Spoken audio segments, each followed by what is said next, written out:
इससे पहले व्यवस्था के युग और अनुग्रह के युग में कुछ प्राचीन पैगंबरों और संतों ने सुसमाचार फैलाने में अपना जीवन न्यौछावर कर दिया था। तो अंत के दिनों में पैदा हुए लोग भी इस मकसद के लिए अपना जीवन न्यौछावर कर सकते हैं।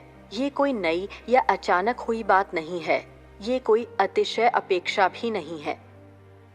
यही वो काम है जो सृजित प्राणियों को करना चाहिए और यही वो कर्तव्य है जो उन्हें निभाना चाहिए। ये सत्य है, ये सर्वोच्च सत्य है। अगर तुम सिर्फ ये नारा लगाते हो कि तुम परमेश्वर के लिए क्या करना चाहते हो, तुम अपना कर्तव्य कैसे पूरा करना चाहते हो और तुम परमेश्वर के लिए खुद कितना खपना और कोशिश करना चाहते हो, तो ये बेकार है। जब वास्तविकता तुम्हारे सामने आएगी, जब तुमसे अपना जीवन बलिदान करने को कहा जाएगा, तो क्या तुम अंतिम क्षण में शिकायत करोगे? क्या तुम इच्छुक होगे और क्या तुम वास्तव में समर्पण करोगे? यही तुम्हारे आध्यात्मिक कद की परीक्षा है।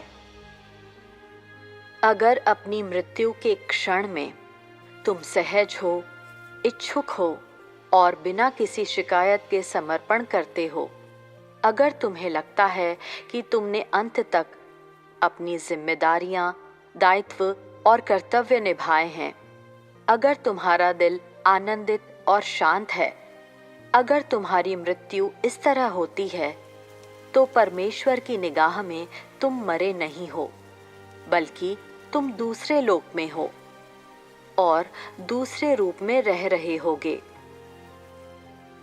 तुमने बस अपने जीने का तरीका बदल लिया होगा। तुम वास्तव में मरे तो बिल्कुल भी नहीं होगे। मनुष्य के हिसाब से ये व्यक्ति इतनी कम उम्र में चल बसा, कितने दुख की बात है। मगर परमेश्वर की नज़र में तुम न तो मरे हो, न ही दुख भोगने गए हो।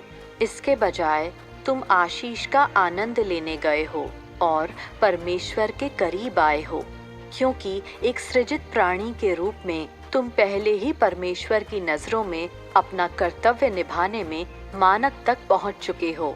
इसलिए अब तुम्हारा कर्तव्य पूरा हो गया है।